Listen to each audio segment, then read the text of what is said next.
Excited you're here today. Happy Mothering Sunday. I hope you do end up getting that nice promised lunch that I'm sure you deserve. We do love to celebrate Mothering Sunday for a number of reasons, not just because our mothers are great and, they do a lot, giving birth to us and looking after us and bringing us up, but also because actually all across our lives, we have so many different women who have a big impact in our lives, whether they're our biological mothers or not. Our spiritual mothers are significant to us, and I'm sure we can all think of women in our lives, whether they have children or not, that actually have been really special and important to us. And so this morning, we don't just want to celebrate those who might have their own biological kids, but also actually all the women across this room who love God and are willing to love others across our church family and who make a big difference in our community. And so we want to give you a little special gift at the end of the service because you're great. So thank you for coming to be with us this morning. We're going to be in the book of 2 Kings. And so if you've got a Bible, do turn to it. If you don't have a Bible, just pop your hand up in the air and Tina and Patrick will bring you a Bible to your seat. You can also scan this QR code and that will take you to the Bible it will take you actually to John chapter 1. But you can, if you click on John chapter 1, you can scroll and find 2 Kings. You can also, if you click the NIV button, you can also choose a different language. And so if English is not your first language, you can change it to whatever language you like. So either scan the QR code or keep your hand up and a Bible will arrive to you in your seat shortly. But I've got a question. So this is a bit of a group participation for the moment. And you might need to click on for me, or I can click on, I don't know. But the question is this: what is the greatest gift that you can give a child? What's the greatest gift that you can give your children? You can shout them out. Love? Huh? Good food? Yeah, good things. Xbox? Security. Life? Security? Good genes. Oh, DNA, not... Yeah. Nice. I hope my mum thinks I've done her proud this morning. I tried today. What else have we got? Time? Yeah, time, attention, care. Being a good example. Sweet, of course. Absolutely. Sweet. Yeah, we will come back to this question towards the end. In our house, we have this phrase, mum guilt. Has anyone come across that or used it? We have this expression sometimes when Catherine is living life. I've asked permission for this, by the way. When Catherine's living life, when the kids were really little, she didn't work, so she was at home. But she could sometimes feel mum guilt because, she wasn't bringing in extra money into the household, and so perhaps we can afford our kids all sorts of different opportunities. Now she works full time, and she can also get mum guilt that she's kind of not always there at all the different things that she can be to. Sometimes she just... Even when she is there, like in the Easter holidays, she gets mum guilt. Am I disciplining enough? Am I raising them enough? Am I doing this enough? Am I providing enough? When they argue, am I, bringing them up enough in the best way I properly can? I never seem to have dad guilt. I've not heard that. I don't know about you. Yeah, I'm pretty happy with how they're doing. But yes, we can get mum guilt. Do you know, actually, I Googled mum guilt the other day, and I said, is it a real thing? Is mum guilt a real thing? Google says, yes, mum guilt, or the feeling that you're not doing enough as a parent, is a very common and real experience, often stemming from societal expectations and internal pressure to be a perfect parent. When you think about it, actually, I think this is quite true. And probably not just for mums, but for every single one of us. Everyone across this room, we might have all sorts of societal pressure or internal expectations to meet a specific or certain standard. And so it can affect us. It can affect how we feel, how we behave, how we act. And what is it then? Well, it's this feeling of inadequacy.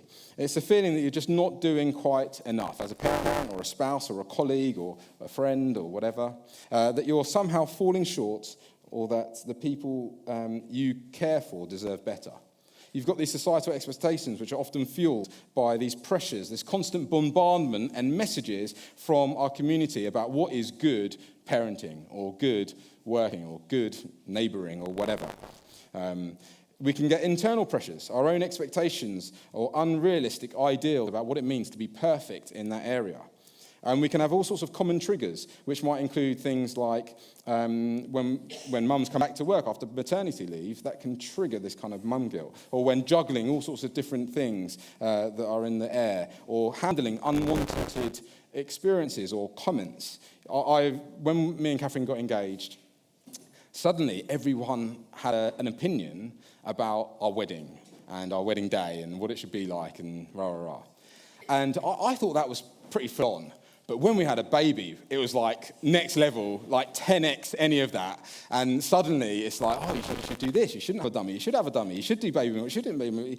Breastfeeding, all this kind of stuff. And there can be so much external, unwanted opinions about what you should be like, what you should do. Are you having a baby yet? When are you going to have your next one?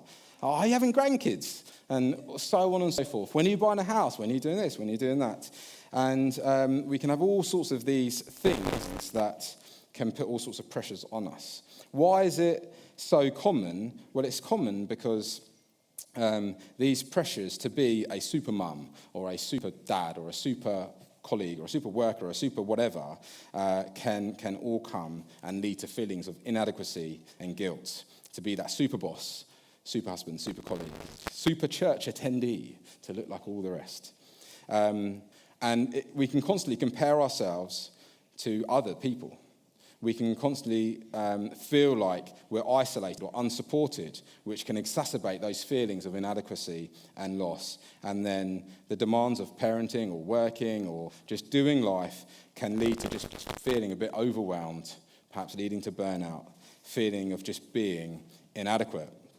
And it's not limited to mothers, is it, as we've been saying? The truth is that whoever you are, whether you're single, divorced, at work, not in work, whatever your situation, your context, your circumstance might be, we can all experience pressures of what it means to be me.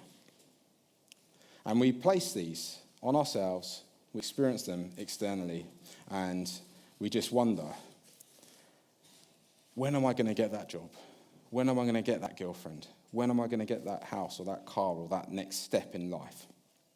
Whilst it's often called mum guilt, it's important to know that we can all experience these feelings. So in the Bible, in 1 Kings, it is in 2 Kings, that's wrong. I'm pretty sure it's in 2 Kings. Chapter 4, there is a story of a couple who served the great prophet Elisha. It is 2 Kings. Ignore the screen, it's 2 Kings. And they served the great prophet Elisha. And you'll find the story in the Old Testament in this book of Kings. And Elisha succeeded Elijah. And Elisha was a great prophet in his own right. He was a miracle worker.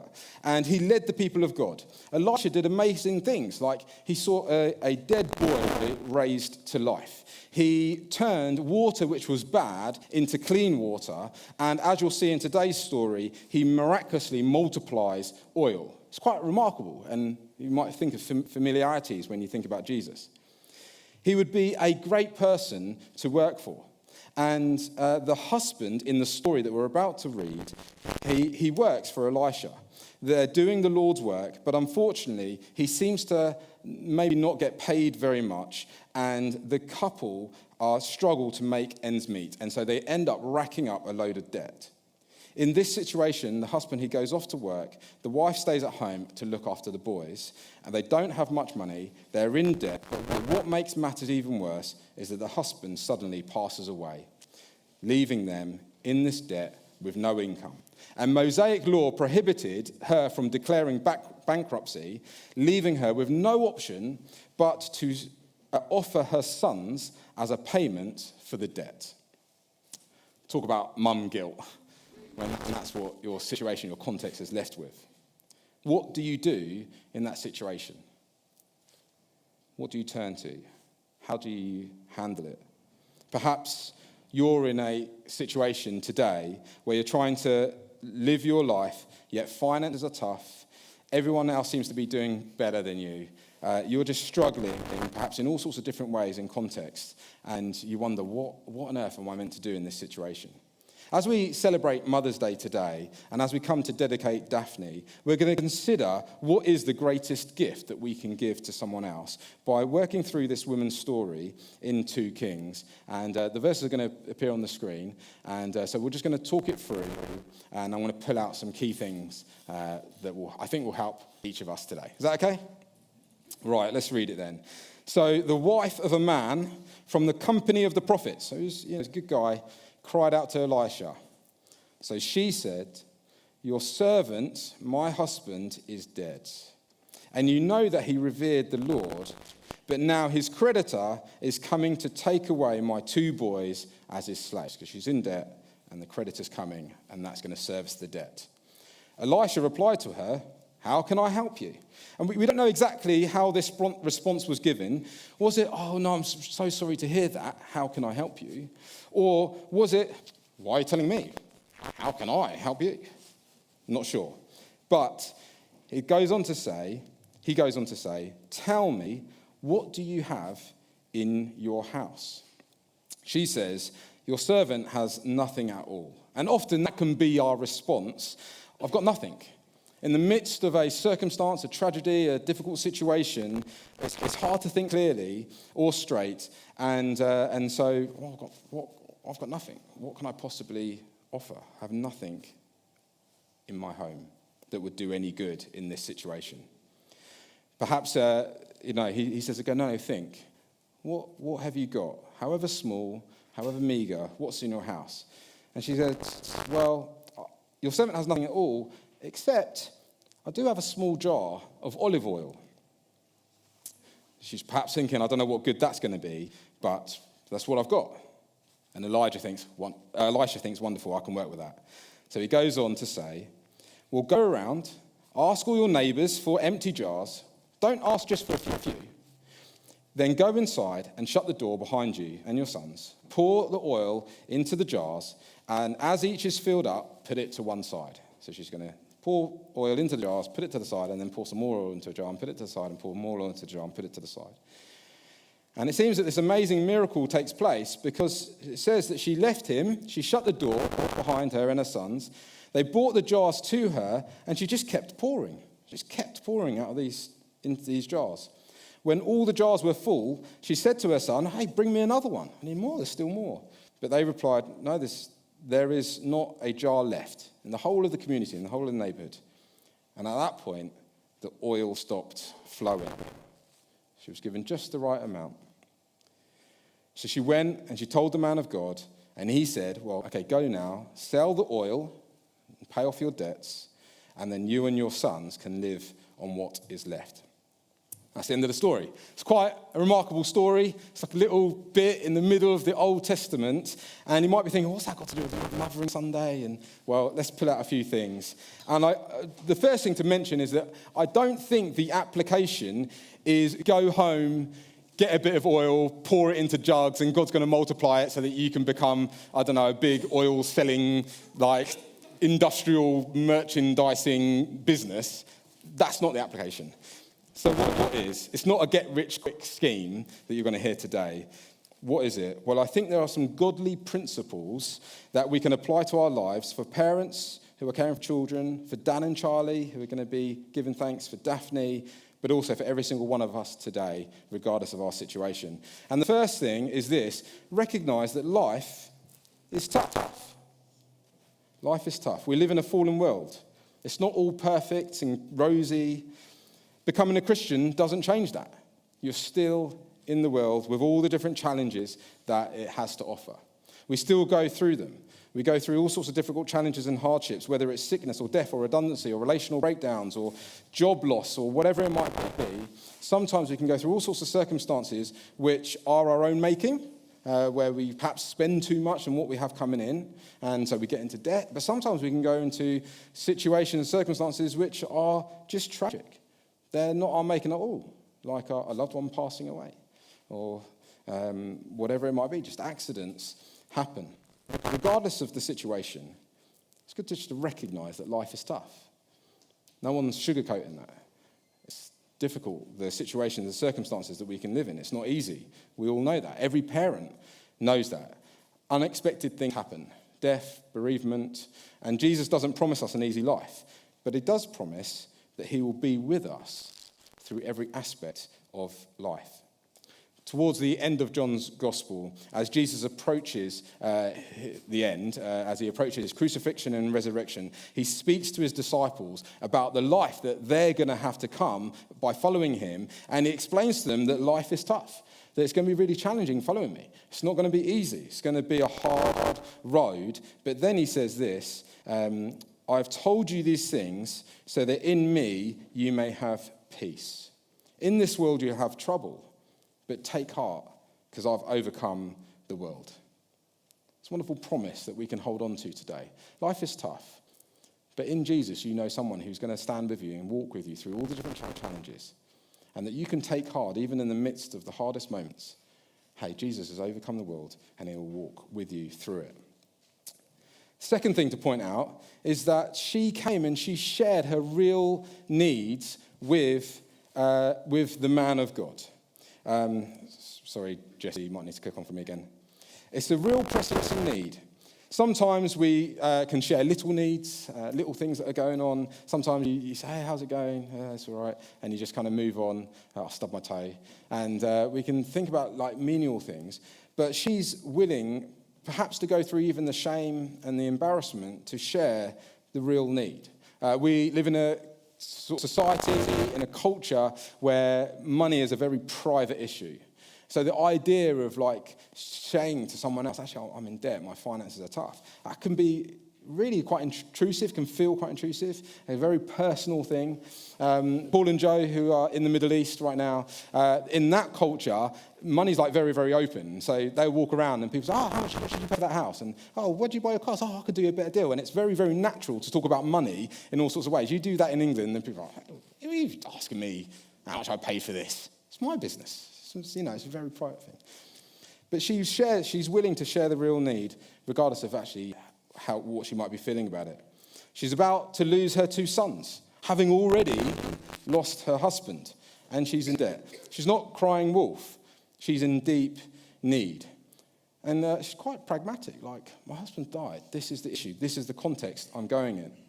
So where does she share it? Well, as we look through, she actually shares and involves 3 different types of people in the challenge. The first thing is that she took her troubles to the man of God. And today, you know what, we can share our troubles with Jesus. We can go straight to him, the man of God. He's our great high priest. He knows what we are going through. And the Bible says that he intercedes for us daily. He's praying for us on our behalf. We can take our problems and our challenges to him. In 2 Corinthians, it's got this wonderful bit that says, praise be to the God and Father of our Lord Jesus Christ, the Father of compassion and the God of all comfort, who comforts us in all our troubles so that we can comfort those in any trouble with the comfort that we ourselves receive from God. Just as we share abundantly in the sufferings of Christ, so also our comfort abounds through Christ. So in this passage, God is described as the God of all comfort, who comforts us in our troubles. And the passage establishes that human beings have a need for comfort in times of trouble. It's what we need, because God would not comfort us if we didn't need it. But he doesn't stop there. He goes on and then says, as God comforts you, you can comfort others. You can comfort those. And so there's a bit of a pattern in this passage. The passage establishes that our need for comfort, because we go through troubled times. It then declares that God is the ultimate source of that comfort. And then it encourages us and calls us to lovingly share his comfort with others who need it. It's a wonderful picture, really, of the church. last week at our worship night, there was a moment where people were invited to share a promise that God had given them in the midst of a time of trouble. And there was just a long queue of one after another, who were talking about all sorts of difficult circumstances, situations, like perhaps miscarriages or separations or just challenges or illnesses and sicknesses, but then declaring God's faithfulness and his comfort and his promises that are found in the Bible of what he has done for them as they traveled through those challenging times. God comforts his people. And in this situation, the man of God is like, hey, how can I help? Well, he does come and help. He comes and encourages her, invites her to do some things. And then she goes on to do it, and it makes a difference into that situation. We too can come to Jesus. Come to him. Give our problems to him. Cast our anxieties on Jesus because he cares for you, the Bible says. The second thing she does is she obviously involves her family. Her sons are involved in going out into the community and grabbing the extra jugs. Obviously, we need to be appropriate about what we share and what burdens we give to perhaps our kids and to those that we're responsible for, because it wouldn't be fair to just burden them with all the things that we're holding and carrying and that's challenging us. But on some level, we do want to bring them into some of the things that as a family we're facing. Me and Catherine do that regularly when we're going through different challenges in life, when we need to be praying about certain things. We will bring them into that and we'll say, hey, guys, we're just going to pray about this. And together we'll take time to pray. Sometimes in the past when we've gone through perhaps financial challenges, we said, hey, look, we've got this financial challenge. We're going to have to cut our cloth, and that means each of us are going to sacrifice something. And for them, not too long ago, they had the choice of do we sacrifice swimming or dance? And they chose to sacrifice swimming because they got to the point where they could swim with their clothes on, and they were learning to perfect that butterfly technique. And we're like, yeah, you don't need that. Stick with dance. But we bring them in, and okay, it was a loss, and there was a few tears, but actually they were willing to be part of the family and to play their part in helping us move forward. And so it helps to build resilience in them and strength. Also, it demonstrates that, hey, life isn't always easy. Sometimes children, we want to, as parents, we want to give our kids the best upbringing, but actually allowing them to experience some challenges is going to help them to be resilient and prepare them for real life. If we just wrap them in cotton wool, then they're never going to be ready. Then they're going to struggle. And as soon as a challenge comes, or there's a difficulty in the workplace or whatever, then they're going to crumble. And they're going to struggle. So it's important, isn't it, that we share together in an appropriate way with our family, with our kids, with the people around us. And it will help them. And then the third thing is that they share the needs with the community. That's the context for that, for us, would be the church. Everyone in the community was willing to help and bring their jugs to this woman's house. It's a wonderful picture of the church. Often people are much more willing to help than sometimes we think. We often think, I don't want to burden someone else with my issue. But if you gave them an opportunity to show their generous support to you, I'm sure many, many people would love to grasp it and grab hold of it and take that opportunity. Sometimes we just don't know how. Sometimes, we don't want to intrude, and so we know someone's going through a difficult time, but we don't want to overstep the mark or step in or take control. But hey, just can you help? I've got this situation. Have you got any jugs? Can I borrow a jug? Many people will obviously be happy to help. Obviously, the community are not the solution, but they can help towards it. In the same way, our church, hey, we're not Jesus is the solution, but we can help towards being together. Where it's practical, emotional, pastoral, spiritual support. It's one of the key reasons why we do church. It's one of the key reasons why we have life groups, small groups which meet in homes every other week to support one another in all those practical, emotional, and spiritual kind of things that we face. Throughout the Bible, like in 1 Corinthians, it speaks about the body. Where one part rejoices, all rejoice. Where one part suffers, all suffers. In Acts 2, it speaks about the church being devoted to prayer, to teaching, but also to fellowship and to helping meet one another's needs. In Galatians 6, it speaks about bearing with one another's burdens. In Hebrews 10, it encourages us to continue to meet together regularly and to encourage one another. In Romans 12, it says this: love must be sincere. So be devoted to one another in love. Honor one another above yourselves. Be joyful in hope, patient in affliction, faithful in prayer. Share with the Lord's people who are in need. Practice hospitality. Rejoice with those who rejoice, mourn with those who mourn. Live in harmony with one another, and do not be proud, but be willing to associate with people of low position. It's a wonderful passage about what it means to be part of a church community and to support and encourage one another. And it's important that it says, hey, when someone comes to you for help, don't look down on them. Don't be proud. Don't let me help. I'm the solution to all your problems. We come humbly, don't we? Thanks for the opportunity. Yeah, I'd be more than happy to lend support in whatever the situation is. It's important we don't look down on people. No, actually, but by the grace of God, go I, in all these different contexts. And so we come along. We don't judge, but we come alongside and say, okay, maybe I can put you in touch with this person to help here or this person to help there. I think that the church has a big part to play in helping to support Dan and Charlie in raising Toby and Daphne. And we come along, and when there's a need, hey, we gather around them, and we do meal trains, and we do food, and we just give love and support and encouragement. And when there's sleepless nights, and when there's this, that, or the other, we try to just get alongside them and encourage and support and maybe take off burdens where we can and uphold where we can.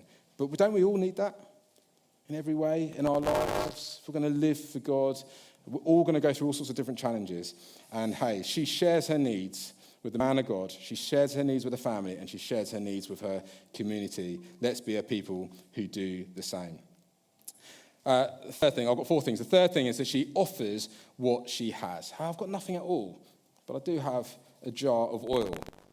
So having sought the wisdom of Elisha, her expectations of God's provision were very limited, actually.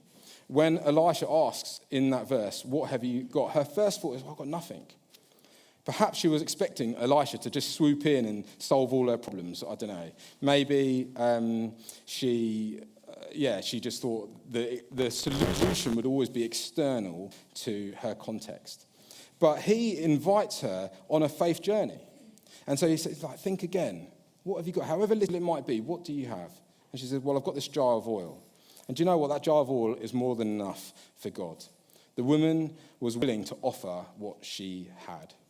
We can't offer what we don't have, but we can offer what we have. And Elisha's question is a good one, not just for mothers, but all who put their trust in God. What do you already have that you're willing to offer? When the widow did what Elisha asked, God provided for her needs from what she already had. This oil, though small, was enough for God to multiply it so that she could have her debts paid off and come out of that very difficult circumstance. I wonder, are you willing to offer God what you have? Have you thought about what you have? Have you ever considered that? Maybe, I've got nothing to offer God. Well, maybe think again.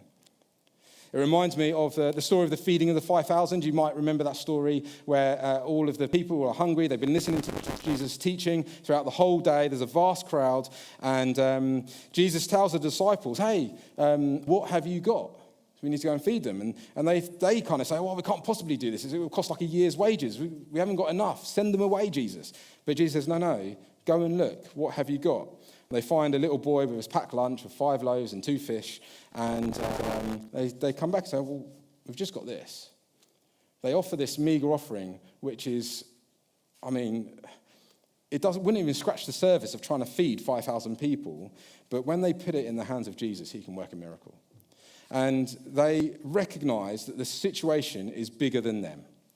They bring their problem to Jesus, and they're willing to offer him what they have and to go on this faith journey with him as part of that solution. It reminds me of another story where Jesus at the wedding in Cana when they ran out of wine. There's no more wine. They have nothing. And they recognize they're in a tough situation.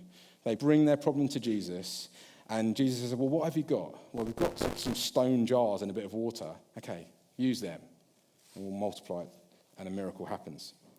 It's amazing, really, that she takes this step of faith. She gets the jars. So she's obedient to doing that. She makes sure that she gets her sons involved to collect all the jars in from the community. So she has to do that. That's a step of faith. She then makes sure she starts pouring and shuts the door, because that's what he tells them to do, and starts pouring. And all these things are her doing what she was told. Having offered what she has, she then is willing to take action on that. I don't know your situation, your circumstance, or your context, but I know that God has made you, that he knows you, he's created you, and he invites you where you are with what you have to come and offer it to the Lord. To come and show obedience to him through faith. Whatever you have, it's enough for God to use. We're called to give our whole lives as a living sacrifice to God, to worship him with everything we have, even however little that might be. Offer what you have. Make available to God what you have. Are you willing to do that? She was willing to consider what she had in her household. And I wonder, it just might be that there is within your context or your situation something that you can come and bring and submit to God that might help you and support you in that way, as well as your community, as well as prayer, as well as all these other things that we've been talking about. This morning, as we come to dedicate Daphne, part of what Dan and Charlie is saying is that they are willing to offer even their children to the Lord. To say, Lord, these are your children. Yes, they were born in our image, but they're also made in your image. And we're willing to offer them to you, for you to call them and to lead them as you will. There are many examples in the Bible where mothers entrust their children into God's purposes. I can think of Hannah, who entrusted her son to work for the Lord in the temple. Or Jochebed, who entrusted Moses into the basket, into the Lord's plans. Or Mary, who entrusted Jesus to follow the call of God, even when it was to death on a cross. As parents, we must always remember that our children are God's children, that he is entrusted to us for a time. And we're called to raise them up in the Lord, but to even offer them to him. Not to hold too tightly onto them, that no, you can't do that. We have conversations in our household about where our kids are going to go to university, and some of us in our family would love them to stay close, stay with us, we don't want to go. But what if God calls them to go, to Brazil and to study over there, or to go and do some missionary work in the depths of Africa, or, we've got to be willing, when the time comes, to entrust them to the Lord. That's a big call. It's not easy. But she comes and she offers what she has. Are you willing to offer what you have? The final thing is this, that her obedience comes from faith. The miracle in this situation was very pragmatic. She was in desperate need. She was about to lose her sons, and God provided for a way for that not to happen. It's quite amazing. But even more amazing was that she was willing to be obedient, because although she didn't know what the outcome was going to be, she had faith that it was right to do what she was told. Often Jesus can tell us to do all sorts of things, but the question is, are you going to have faith to do it? Knowledge is not enough in this situation. She could have come away and said, well, I know that if I do X, Y, and Z, then something might happen. But faith is taking that knowledge and turning it into action. The miracle happens when she actually takes the faith to go and make steps, to gather the jugs and to start pouring it out. Again, throughout the Bible, there is an encouragement that faith must lead to action.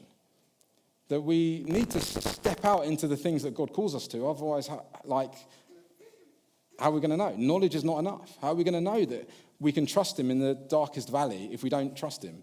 How are we going to know that he will be with us in those circumstances if we don't pray to him and seek him and, give to him? Through her faith, God took that meager offering and multiplied it. She didn't just sit back, but she took action. Faith only moves mountains when we pray for the mountains to be moved. We're called to show obedience. And Jesus tells the story of a wise man who built his house on a rock, and a foolish man who built his house on the sand. And when the storm comes, only the wise man's house stands. But at the very start of that story, he says, all who listen to me, to my words, and do what I tell them are like the wise man. It's all well and good listening on a Sunday morning, but are we willing to actually act and do? She showed obedience which came through her faith. It always leads to action. Listening and knowing what is best is not enough. Faith takes action. It means trusting God even in the midst of it all, believing in his promises. Let's get the band to come back up. I asked at the beginning, what is the greatest gift that you could give to a child? What's the very best gift that you can give to your kids or to your family or to your community or to your colleagues? Well, I believe that as we've seen through this passage, the best thing you can give is a life dedicated to God. It's for you to live a life where you trust Jesus, where you're obedient to him. The people in your sphere won't remember all the conversations that you had with them. Parents, your children won't remember all those great chats that you had with them. What they'll remember is your example. They'll remember how they felt around you. And when I think back to my childhood, I can hardly remember the conversations that my parents had with me, but I have an overall impression based on all the things that I saw them do, the way I saw them handle challenges, the way I saw them pray or read the Bible, the impact they had on me by just being faithful or serving or committing their lives for the Lord every day or every week. And we get these overall impressions of people. We won't remember everything that they say. And so that's why it's so important, don't do what I say, do what I do. They will follow your actions because they speak louder than words. Sometimes as parents, we can be so consumed with ensuring that our kids have the best games, the best gifts, the best opportunities, the best school places, the best clubs, the best stuff. But one of the greatest gifts we can give to them is an example of a life lived dedicated to Jesus. Show a child how to live when he is young, and when he grows up, he won't depart from it. Every single one of us in this room has a responsibility, actually, towards one another to live our lives dedicated to the Lord. To be a people who recognize that life might be tough. And we come and we just share our problems with Jesus. We bring them to him, but we also bring them to our community. That we are people who are willing to trust him, to have faith in him, to offer ourselves to him, and then to take action, to be obedient. Life is tough, but God is faithful. And we trust him by bringing our challenges into him and to the church, by offering what we have to him, to his service, by being obedient to what he tells us to do, and by being willing to take steps of faith when he calls us to do it.